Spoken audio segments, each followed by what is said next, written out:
রাত্রে কালকে হজে যাব, রাতের বেলায় আমার স্ত্রী আমার কাছে আবদার করলো, হে আমার স্বামী, আপনি তো চলে যাবেন হজে, আমার অনেক আজকে গোস্ত খাইতে মন চাইতেছে, আমার গোস্ত খাইতে মন চাইতেছে, আপনি একটু গোস্তের ব্যবস্থা করে দিয়ে যান।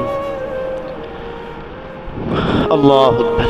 আলী ইবনে মুওয়াফিক গোস্তের সন্ধানে বের হয়ে গেলেন। এত রাত্রেবেলায় গোস্ত কোথায় পাবে? তো যাওয়ার প্রতিমধ্যে দেখতে পারলেন যে একটা দুইটা ঘর পরেই গোস্তের রান্না করা ঘেরান আসতেছে।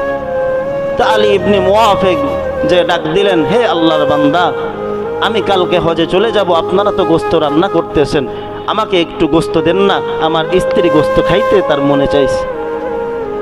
ঘরের উপার থেকে আওয়াজ আসছে, হে আলী ইবনে মুওয়াফিক, তুমি তো আমার প্রতিবেশী, আজকে যে ঘরের মধ্যে গোস্ত রান্না করা হচ্ছে, এই গোস্তটা আমার জন্য হালাল, তোমার জন্য হারাম।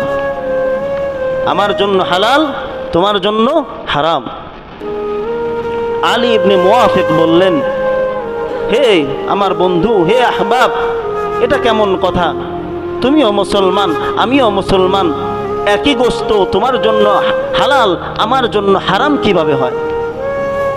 আল্লাহর বান্দা উত্তর দিলেন, আজকে 3 দিন যাবত আমার ঘরের মধ্যে কোনো চাউল নাই, খাবার নাই, অনাহারে দিন কাটাচ্ছিলাম, কোনো কাজের ব্যবস্থা করতে পারি নাই, যার কারণে আমি রওনা হয়ে গেছি কাজের উদ্দেশ্যে।